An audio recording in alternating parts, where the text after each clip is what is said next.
What's up, guys, gals? Hope that you're having a wonderful Tuesday night, 6:39 on the West Coast, and we've got some stuff to dive into. I want to say first, for those who don't know, there's been a little bit of a change in my job. I am now hosting an extra hour on 710 ESPN Seattle, and it came with some changes last week that quite honestly bummed me out. First off, Tom Wassel from formerly Tom, Jake, and Stacy, Jim Moore from Bob, David Moore, and John Clayton, all no longer part of 710 ESPN Seattle. Thank you, COVID, for continuing to ruin things. There is a silver lining in it for me, and while I'm excited about it and I've had a lot of fun the first 2 days doing it, going back to my roots in Houston, hosting a show by myself at night, it stinks that it comes at the expense of others. I hope that you guys have been enjoying the show, and make sure that you do tune in if you do want to hear the way that I used to sound in Houston, maybe a little bit of a more tame, mature version. But it's fun to do things by yourself again, in addition to doing, of course, the show every single morning with Danny. You guys know how this works. If you are with me in Houston, I used to do this every single Friday. We would take all of your questions. Yes, Sean Hudden, any question. Sean Hudden, for those who don't know, is a guy that I used to, at Syracuse University, play pickup football with every single Saturday. He was very, very physical, very difficult to tackle. We played tackle football every single Saturday. No pads. Somehow none of us got hurt, ever. No concussions, at least to my knowledge. Although maybe that's the point. Maybe you don't really remember them.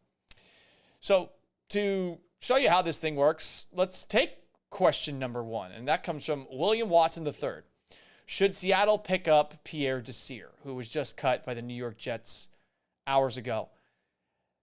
Pierre Desir's fall from grace is one of the most confusing things that I can remember, because it was not too long ago, while I was in Houston covering the Texans and following Desir on the Colts, that we thought Desir was a pretty good corner. He really was good. Go back to his 2018 season. And if you want to take a look at some of those numbers, he was 28th, I think, on Pro Football Focus's grades out of 131 corners. He allowed a passer rating of just 88, which is pretty solid. Only allowed 1 yard a snap or so. He was allowing a reception once every 12 cover snaps, all sorts of analytics. Here's the thing. He was good. The Colts gave him an extension, and then they cut him. Then he went to the Jets, and the Jets cut him. If the Jets are cutting you, I would imagine things have hit the fan. But, and we'll discuss that in a little bit, maybe there's something else at play. Maybe the Jets effect was bringing Pierre Desir down. Desir played well in Indy's cover 2 defense. He's pretty good in run support from what I remember, but he looked pretty bad on that Monday Night Football game against the New England Patriots. I don't know what happened to him. I wish I had gotten to see a little bit more of him last year, obviously covering the Seahawks and not covering the AFC South. It's a little bit different. It's something you don't get to see as much. I'll be honest, I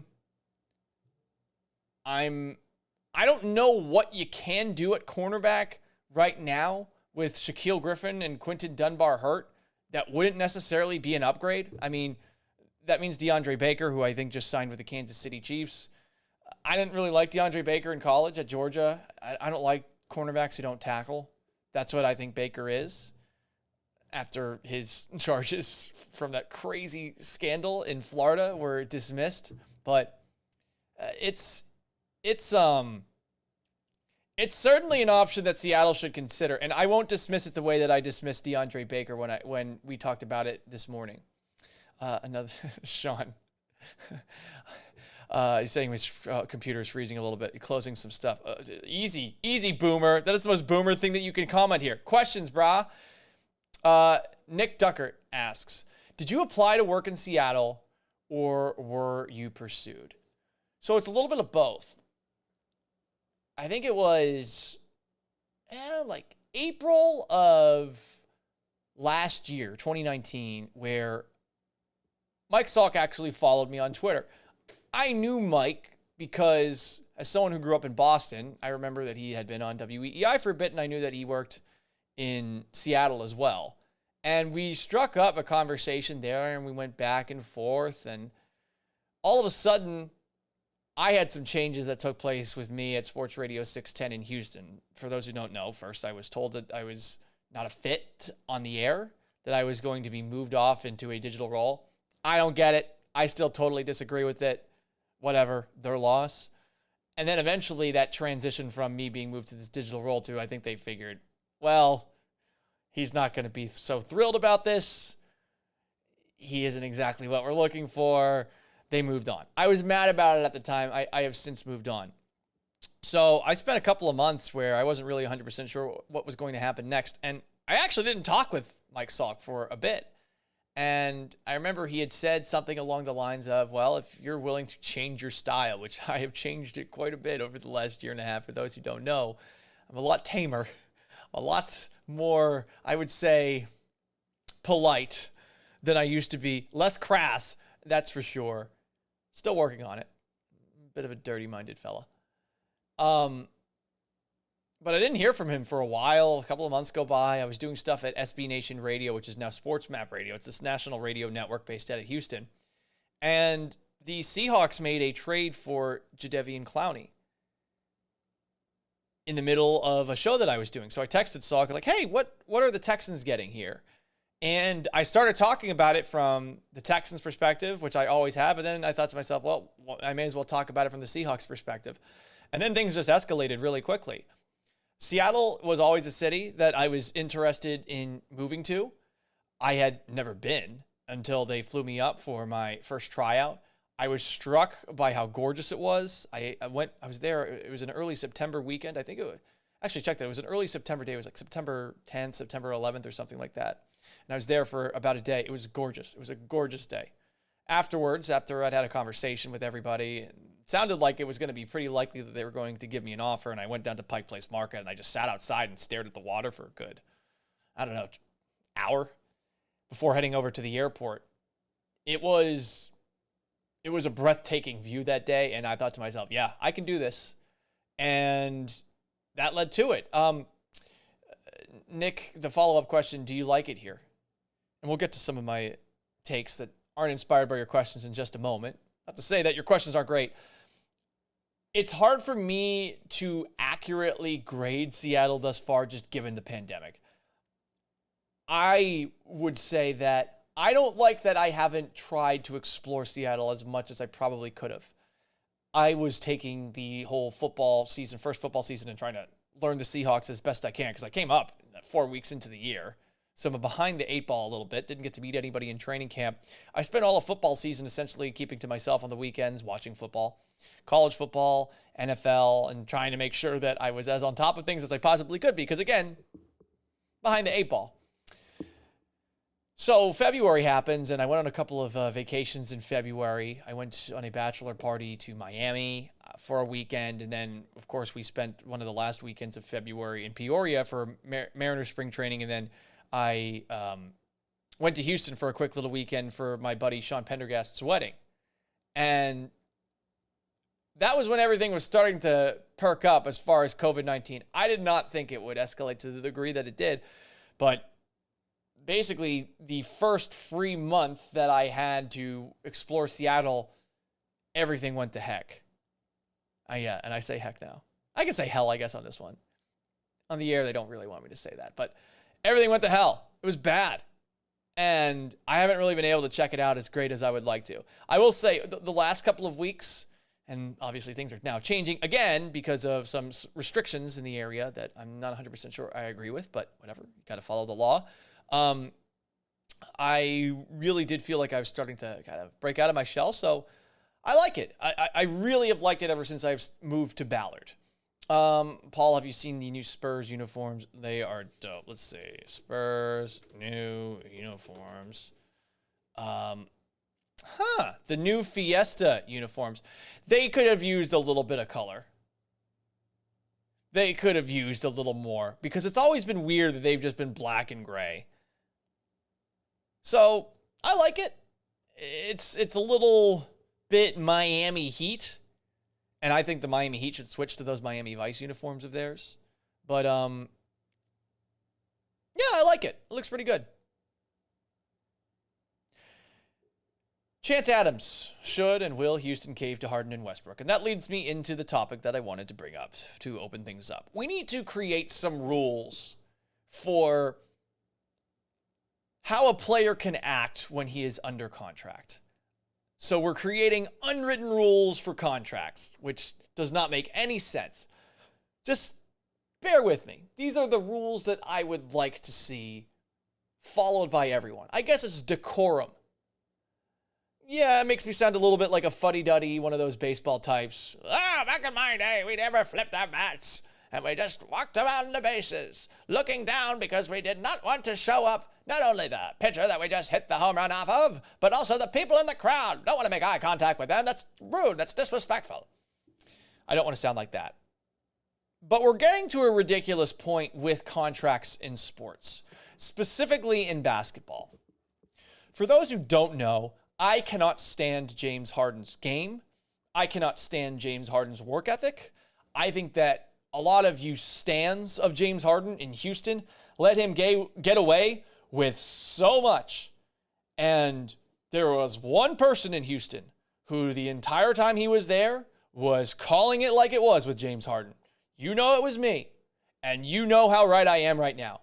Because that guy has run off Dwight Howard, Kevin McHale, Chris Paul, and was trying to do it with Russell Westbrook, and now is basically trying to run off from the actual team that he was given all control of. I see a guy sign a contract the way that James Harden did. And I get mad because not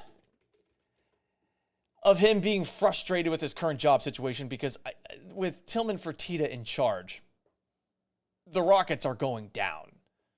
And quickly. There's no Mike D'Antoni. There's no Daryl Morey. But you signed a contract. And you should have to honor the contract. And when you got 3 years left on it, I hate seeing that this guy's trying to force his way out of town. I think it's dishonorable. And I suppose when you're one of the star players in the NBA, you have this ability. But whether you're Anthony Davis or James Harden, when you do something like this and you're under contract after signing a contract that's not a rookie contract, it is an embarrassing and bad look. And I hate this. I absolutely hate this. That Harden is now trying to force his way out of town. And you know what? I hope that Tillman Fertitta sticks it to him because he deserves to have it stuck to him. The Rockets bent over backwards to give him the guy to help push him over the top. And it turns out he ain't nothing more than a sidekick. Best case scenario. And we're not even sure on that front. For all we know, he's a poor man's playoff P. Oh, but Paul, he won an MVP. The statistics, look at them. His Klondorp, his advanced wins above replacement, or whatever a lot of y'all nerds will throw at me. Dude doesn't try on defense. Oh, Paulie's gotten better. The bar was very low. He chucks up way too many threes when he's not that good of a three-point shooter. And that article in The Athletic where Harden didn't enjoy Russell Westbrook, apparently a friend of his, critiquing him, criticizing him, that to me was embarrassing. He's one of your friends. You can't take criticism from him. You couldn't take it from Chris Paul. You clearly couldn't take it from Kevin McHale. There's that gif of him getting tapped on the shoulder by McHale that, honestly, I think is everything about James Harden in a nutshell. Why can't you take any criticism? And why do you think that things are going to be better for you if you force your way to Brooklyn with Kevin Durant? Because I think Russell Westbrook found out the same thing that a lot of people who end up being roommates with their friends find out. The bad habits are going to be right in front of you, and they are going to drive you crazy. And the sad thing is, you're unlikely to be able to change those bad habits once someone has become an adult and is established in the way that they go about doing things. And that's what happened with James Harden, in my belief. I don't think anyone's going to really want to play with him when it comes down to it. I think Kevin Durant thinks he wants to play with him now, but imagine being on a team with Kyrie Irving and James Harden. We might see Kevin Durant try to force his way out of town before long. If you sign a contract, unwritten rule, shut up, play through it, just sign the contract. But it's a little different in the NFL.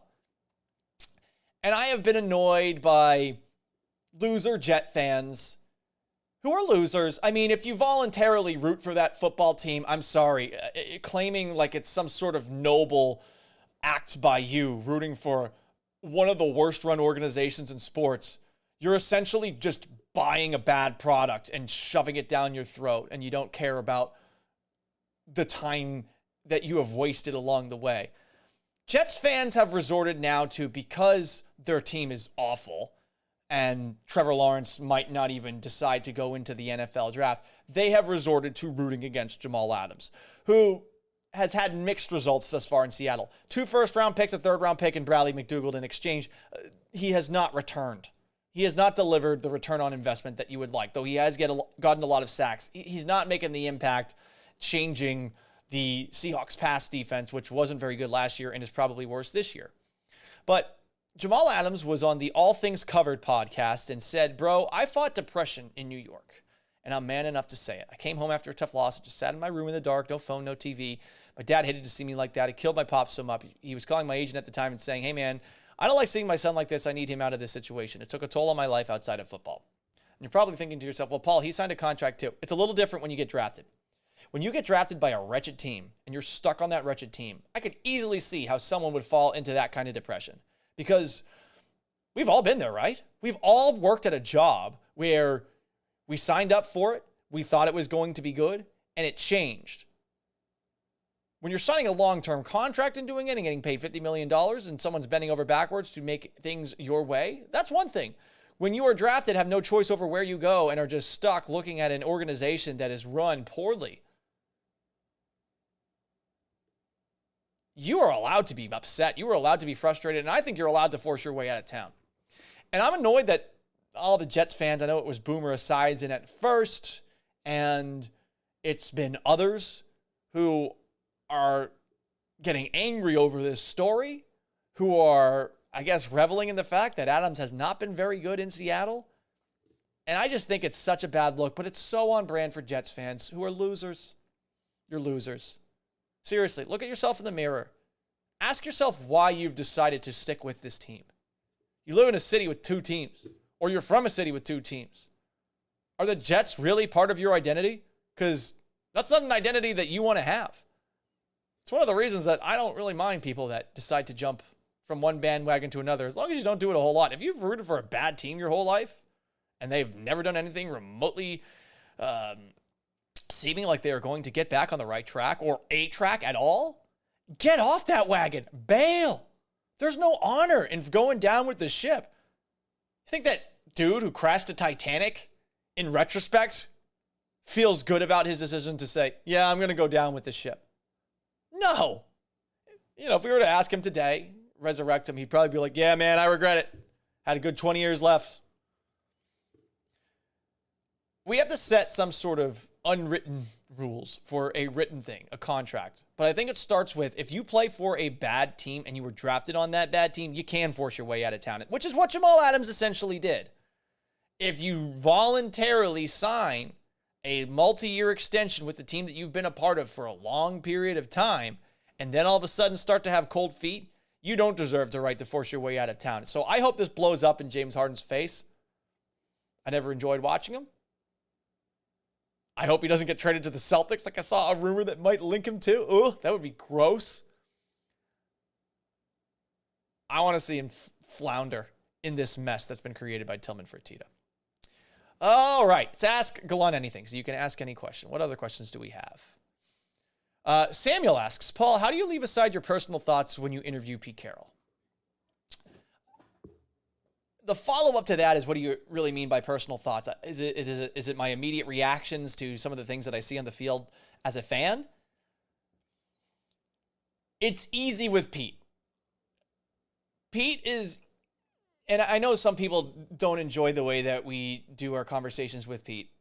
I can tell you that being confrontational with Pete doesn't exactly work, because he just lets it roll off the shoulder.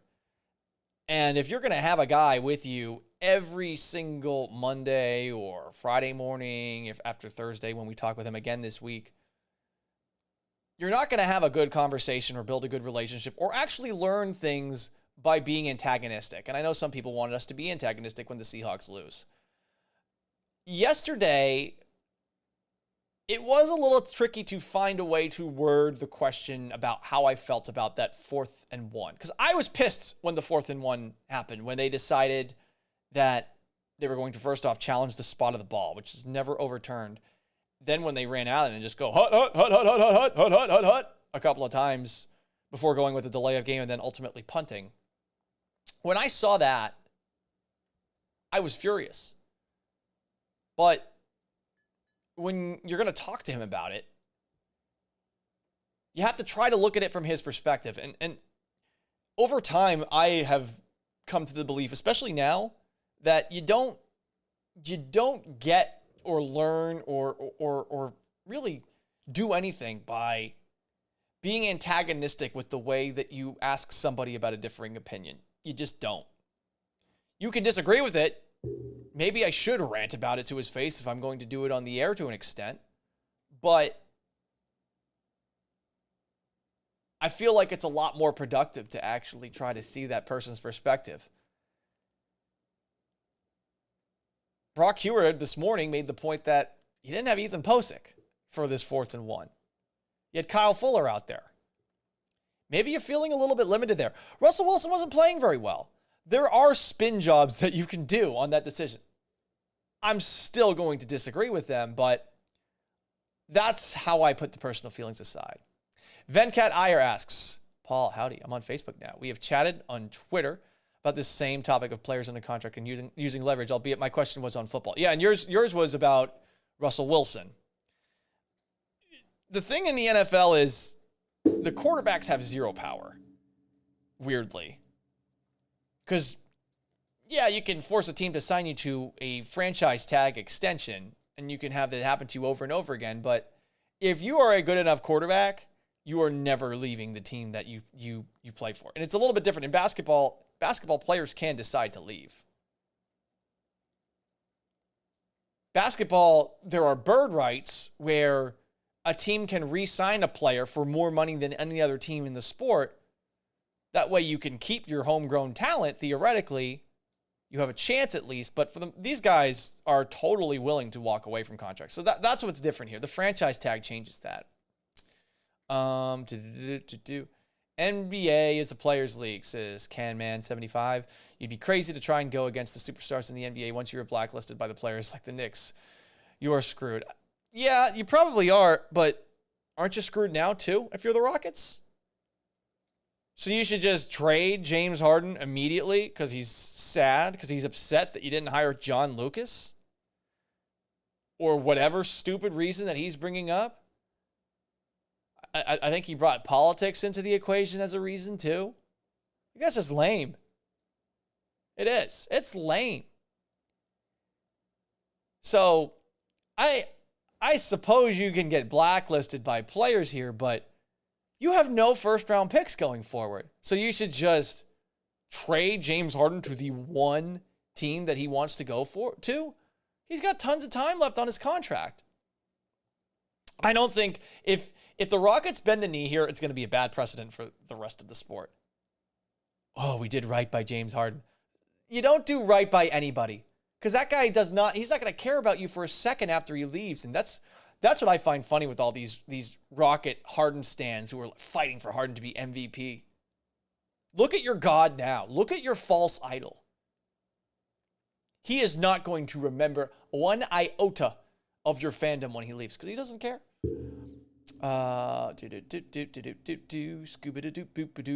Venkat Iyer says the Jets fans can suck it. Yep, I agree. I know you're a big LSU fan. Samuel Malcon. I mean, how do you not argue the 4th and 1 live? I would kill him on the spot. What I did was I brought up the question. I said I didn't understand. And then I followed it up by saying the Seahawks have punted 33 times this year, and the other team has scored 54% of the time. Touchdowns, field goals. Does that change your strategy going forward? that is essentially me saying to Pete in a polite way, I think that should change your strategy going forward. And I think he gets that. And I'll give him credit. He answers these questions in a fair way. I don't think every single coach would do that. Some will find ways to dodge it. Bill O'Brien used to find ways to dodge it. I remember one time I asked Bill O'Brien a follow-up question about something he had hinted at the day before at a press conference. And I didn't get the chance to follow up on it because this was one of those situations where it's a press conference room, but people pass the microphone around. Very obnoxious.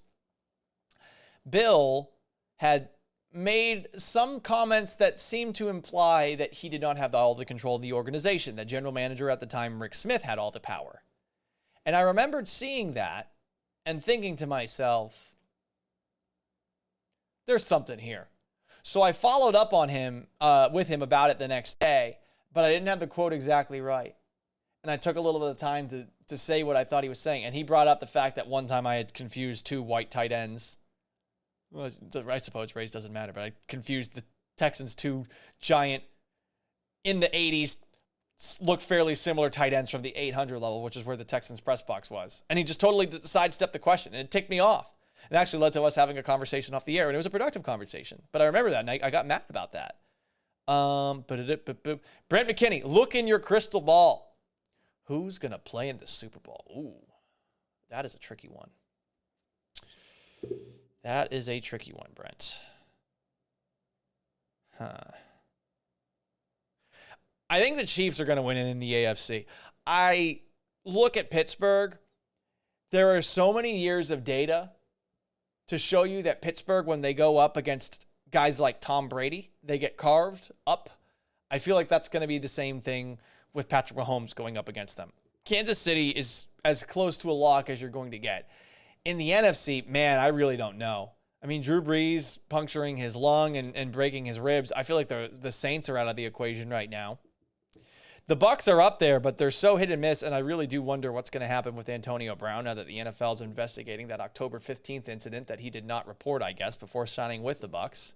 I love how the Bucs said that we are aware of this. Well, you weren't aware of it, and that's the thing that matters. You signed this guy without knowing that he lost his mind on a homeowners association, which some people would argue is totally understandable, right? It's kind of warranted. Homeowners associations, I've never dealt with one, but I've never heard a good thing about a homeowners association. I can't imagine the idea of some random council of your neighbors controlling what you can and can't do with your property. Bleep that.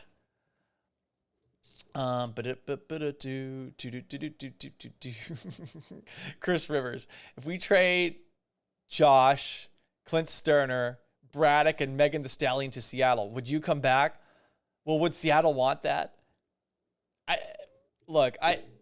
I'm friendly with Josh still. He's a good friend of mine.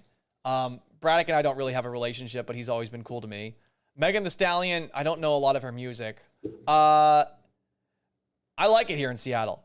The station I'm at treats me better. The station I'm at respects me. The people of Seattle, that's another story, and I'm working on them as hard as I can. But if you remember me early on in Houston, I was a bit of an insufferable bag at first. I've tempered my ways, and I'm hoping that works out. But it's going to take time, hopefully, if I get enough time. Honestly, with COVID-19, who knows if we'll actually get that. Merkersteel asks, what are the Seahawks going to do in the next few drafts when they don't have a first rounder to trade back with? Well, they do have second rounders, but those are likely going to be late second rounders. That's my big reservation with the Jamal Adams trade. The thing that they are going to need to do over the next couple of off seasons is, one, find a left tackle of the future, and usually the only way that you find a good one is with a first round draft pick. You might need to get lucky, too, because someone's going to have to fall all the way to you, the same way that with the Texans where they got Dwayne Brown before they traded him here to Seattle. You have to sort of get lucky, but if you don't have a first-round pick, you're going to be really hard-pressed to find a left tackle of the future. And Dwayne Brown, he's up there in age. Now, Brandon Shell's done a really good job at right tackle, but you need a great left tackle. Dwayne Brown, despite his age, is still playing like one of the best tackles in the league. So that's one of my reservations about not having a first-round pick. The other one, how do you get a good cornerback? How do you get a top-of-the-line cornerback? How do you rebuild this secondary? Because Shaquille Griffin and Quinton Dunbar are in contract years. I think you only bring one of those guys back. I guess my money would be on Griffin.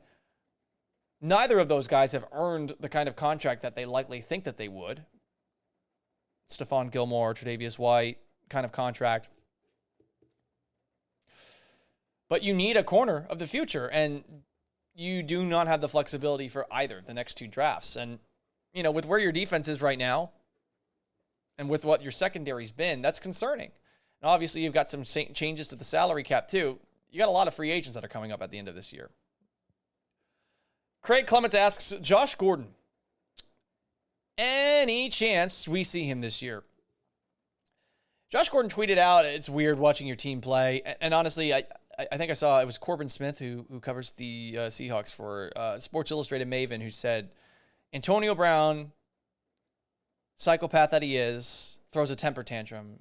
And Josh Gordon, there's the Boston accent. Josh Gordon is out there still waiting to figure out when he's going to be on a team again. Think about it from this perspective. Why do you think Josh Gordon hasn't been reinstated? This is speculation, and I don't really want to put anything out there that makes it seem like I have an inkling of what happened, but if he hasn't been reinstated by now, considering that Goodell has bent over backwards to reinstate him before, doesn't it stand to reason that maybe something happened and it's not being reported? And by that, I mean, has he been able to keep himself? Has he been able to stay away from the troubles that have been his problem in the past? I can't say yes to that, but I think it's a reasonable question to ask, and I wonder what's going on that front. I really do. The Seahawks seem to have very little idea as to his status too, but it's gotten to a point where we're not even asking about him anymore.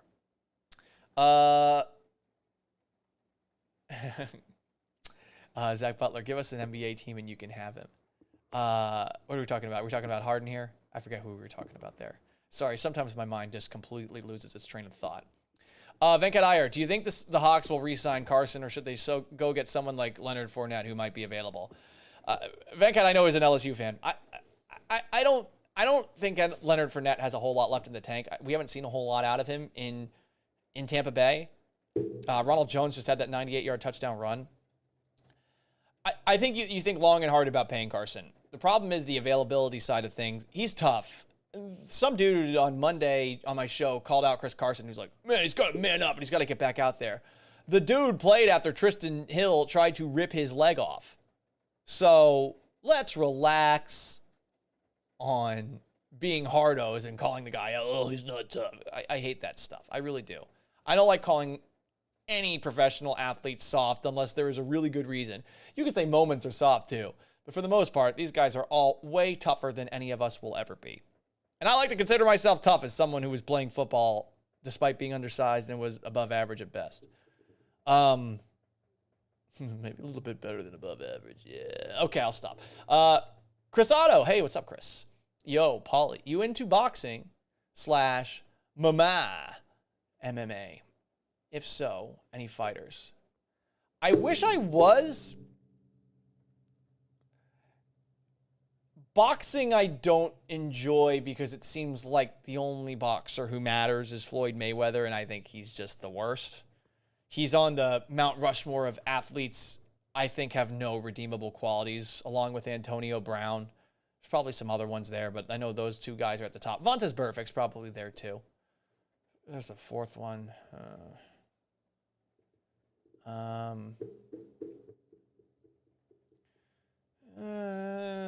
Let me think on that one. I can fill it. I'll finish that Mount Rushmore next time around. But no, I don't really follow it, especially this time of year. I think wasn't there an MMA fight a couple of weeks ago? See, look how terrible I am on that front. The answer is no. I don't have any favorite fighters. My favorite fighter is Sub-Zero. Great MMA fighter. Have you ever seen him fight? Man, his up, B, A, B move. Oh, fantastic.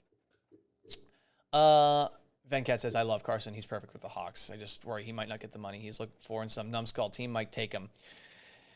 It's certainly a possibility, but I think we are getting to a point now, too, where teams are not going to overpay, I think, a running back in free agency to bring them from one place to the next after seeing what happened with Le'Veon Bell. I will watch Mike Tyson versus Roy Jones because I do know who those two are, Chris Otto. Chance Adams, totally agree and understand with you on Harden, but at the same time, selfishly, I'd be all right with him getting traded. He's a good player, but incredibly annoying to watch, in my opinion. Yes, I didn't like watching basketball in Houston because of the way that Harden played. I didn't. I know that they were a good team. I just hated that. Brad Baker. Hey, what's up, Brad? Brad's one of my best friends in Houston. Do you take Rogaine for your eyebrows? I actually am going to make an admission. Your boy's losing the hairline a little bit. I said this on the last one, too. So I actually started taking that finasteride stuff. What is it, like Keeps, Hims, whatever? Because this stuff is going whoosh. I mean, that's why I've changed the haircut, in case you didn't notice. Like, I'm sort of like flowing it over. These are the things that you have to do when you get older in age. So I've been taking that. I actually did start taking Rogaine, too, just to see what would happen in those spots where the hairline has receded a whole lot. I do not take Rogaine for the eyebrows. These are just giant, voluminous eyebrows. And it would be one if I did not pluck. I started plucking when I was, I think, about 14. I had been shaving it at first. It's the Gallant family curse. It's a weird thing. We all have unis. Brad, I've got you, buddy. I'll send some hair north. It's weird. It's like one of the worst things that has happened over the last, 2 years. This is really a 2-year thing. The hair has just changed a lot. And I remember going to my hairstylist, in Houston over the 4th of July, and she told me, wow, Paul, what's going on here? Venkat says, try biotin. It helps with hair loss. I've heard about that. The thing is, it's not like I'm losing it. It's just, it's receding, which I guess is the same thing. Is that what someone who's in denial says? I don't know. Muhammad Alatar, is Russell Wilson a streaky player with a high floor? Oh, that's a pointed question. Let me drink this coffee. Wow.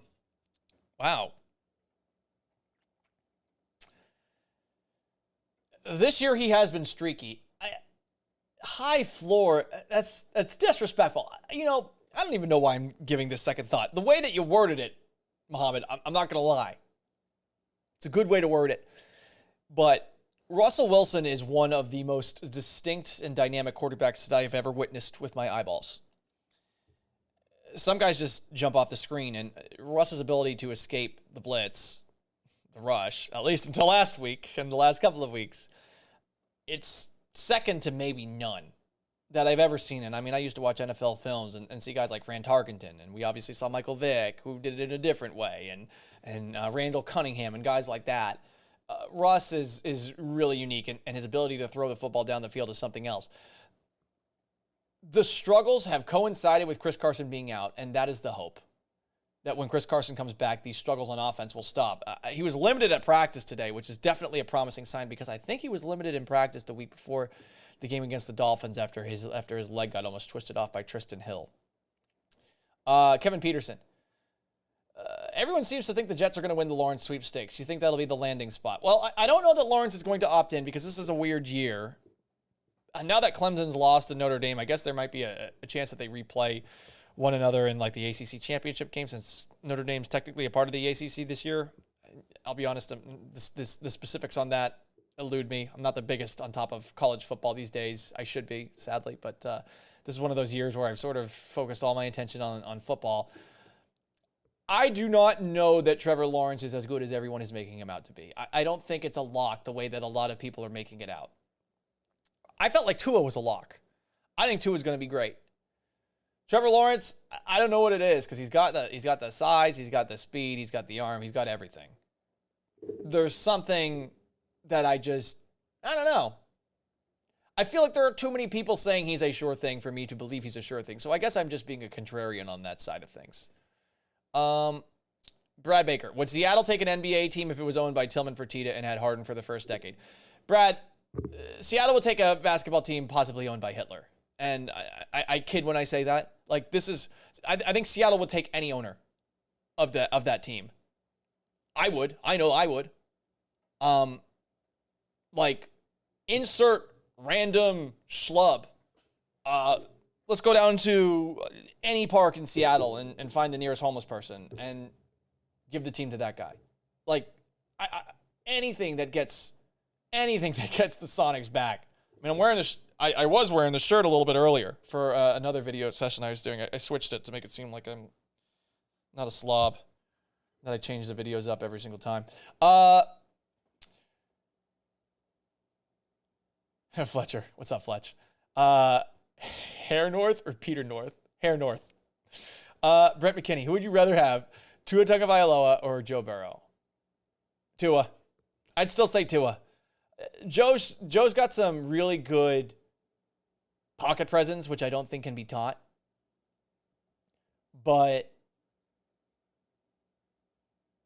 Tua in college was special. Joe was special, obviously, his last year, too, and he was doing all of that in the SEC.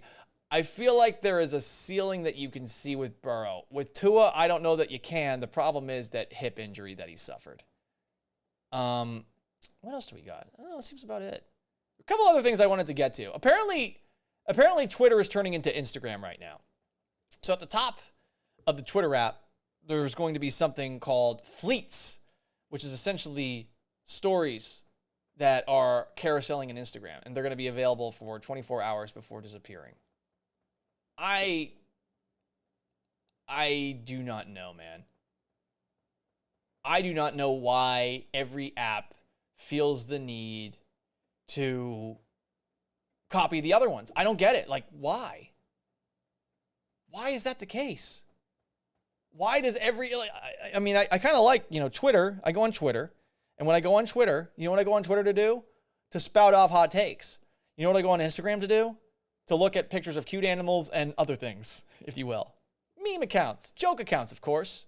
What else do we have? Snapchat, I don't even use anymore. TikTok, I don't know how to use. It makes me feel old. Facebook, I actually still do use, which I think is a surprise to some, because I think a lot of people in the media are of the belief that we have moved on from that entirely. But I don't understand why they felt the need to do this. And this was a weird reason for Twitter basically copying Instagram and adding these things called fleets. Quote, people feel more comfortable joining conversations on Twitter with this ephemeral format. Oh, fancy pants. Because what they're saying lives for just a moment instead of feeling like it's around forever. Are you kidding me? People are very comfortable joining conversations on Twitter. People are very comfortable joining accounts on Twitter. Joining in conversations on Twitter. Have you guys seen like anything political over the last couple of weeks? It's a battlefield. It's one of those things where everyone is so comfortable getting in each other's business. It's not quite Facebook maybe, but you need to see somebody who's, like my stupid Instagram story where I'm like, hey, look, it's me. I'm about to do a sports talk show. Scoobity-doo-doo, bibbly-boo-boo-ba-doop-top. Subscribe to my podcast. Yeah. Like, you want to see more of that on Twitter now? I don't get it. I do not get it.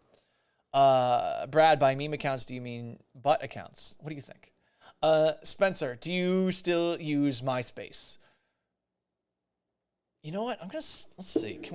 I'm going to see if I can still log into MySpace. MySpace.com. MySpace.com. What was my email back then?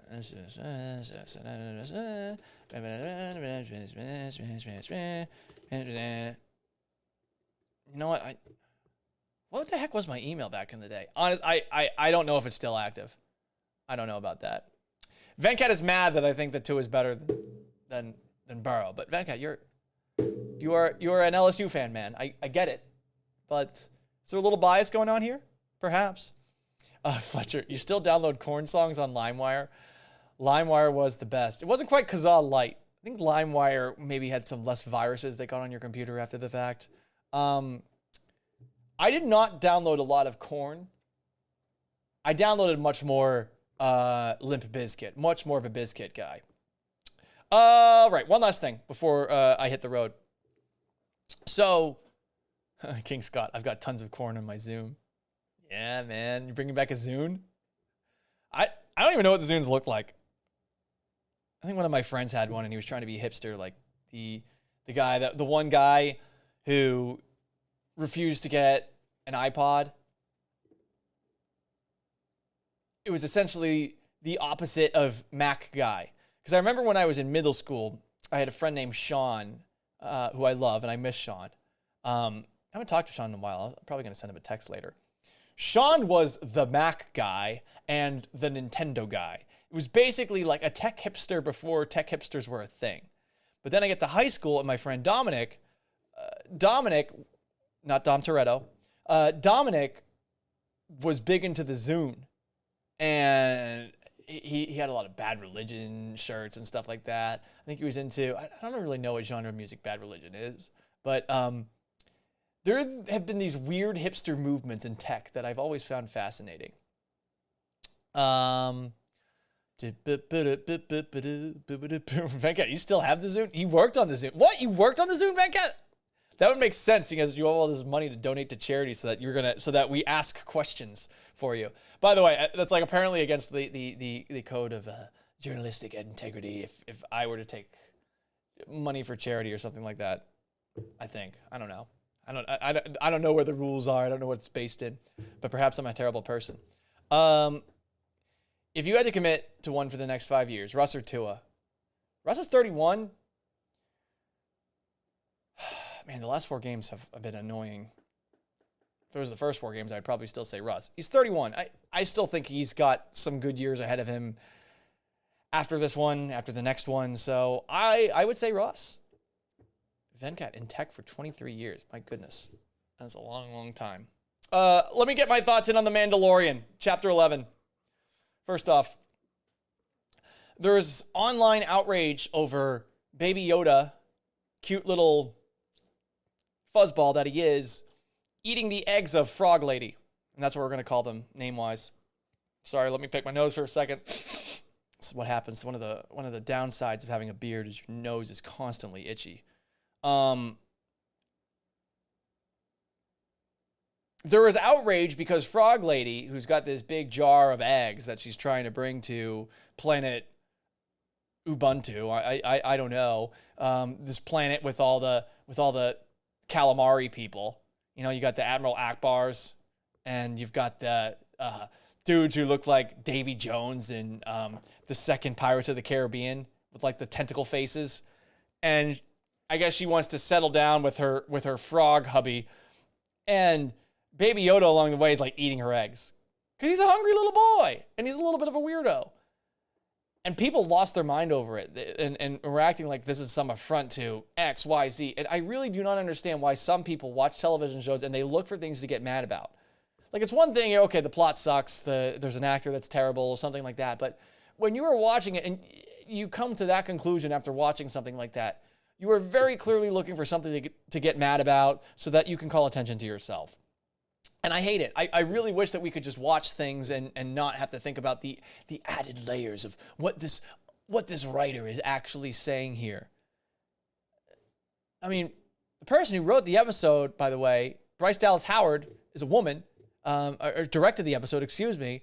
And there's this idea that it was, I guess, a sexist gesture. I'm just struggling to think of why people go through these hula hoops. Like, is the attention that you get for your crappy blog that everyone's just going to get mad about, is it worth it? I suppose that's the era that we live in. Like, hey, I'm going to scream the loudest and I'm going to get the most attention for it, but I really don't understand it. We learned that our buddy, old Mando, is apparently a part of some cult of Mandalorians where they don't take their helmets off. So he's that guy. He's the guy that went with the cult and took it a little bit too far. Based off of reading things after the fact, I definitely need to watch Star Wars Clone Wars and I need to watch Star Wars Rebels because Bo-Katan, who is one of the 3 Mandalorians, the leader lady of the I guess they're called the Night Owls, played by the girl who played Dana Walsh on 24, who sucked. But Dana Walsh plays this, I guess, important character that was in both of those franchises, animated series. I guess there are other Mandalorians out there, and our Mando, played by Pedro Pascal, is just a bit of an oddball. It was also interesting, the cameos that we have seen on this show have been something else. The guy who was Bosch, he's an Imperial general. He's in it for 5 minutes, and he takes like an electric cyanide capsule and kills himself. That was something else. We have seen some different things in this season of The Mandalorian in that certain races in Star Wars, or maybe this is my column, about like how, there's racism in Star Wars. So we've gone away from sand people being the worst And now we have turned it into, I guess, all people with like calamari for their face. They're all bad. They're all bad. So that's something to know. I guess you're based off of this episode of The Mandalorian. You are allowed to be speciesist towards people that have calamari for their face. Ryan Wooden, how many thumbtacks are on the extra small world traveler hat behind you? That's pretty far away. What is that? Like, how many feet is that from here? I don't know. It's like about 20 feet away. They're mostly in the United States. There's only a couple in Europe and abroad. But that is the most Ryan Wooten question to ask, because at the same time as asking the question, he's also flexing on me. I'll see you next weekend, Ryan. All right. Guys, this was fun. There's not going to be one next week because I am taking the whole week off. I have not been off in a really long time. And don't tell Jay Hensley. The hell? Sorry, that's my Roomba. I haven't moved my Roomba. My Roomba apparently like went underneath my couch. This is all over the place to end it. But yeah, I'm going to be off next week. Don't tell that guy. You know who I'm talking about, because I may or may not be leaving the state. Until the next time that we do Ask Gallant Anything, later, bros and lasses, I will be back on tomorrow morning at 7 o'clock. Another day, another dollar on Danny and Gallant. Of course, 10 to 11 by myself. We got a couple of shows before the end of the week. Friday after the Seahawks and Cardinals game, Pete Carroll will join us in the 9 o'clock hour at 9:30. We'll get to ask him about that game. So lots of stuff to get to the rest of the week. Also, another episode of me interviewing the celebrities of Seahawks Twitter will be up at some point tomorrow. Going to work on editing that after I finish this. Ben Baldwin of The Athletic is my most recent guest. It was a lot of fun getting to talk with the guys who are a part of the analytics community in football. Thank you so much for tuning in, and I think I've said goodbye already, and I'm so bad at like exiting. I don't know how to do it. So,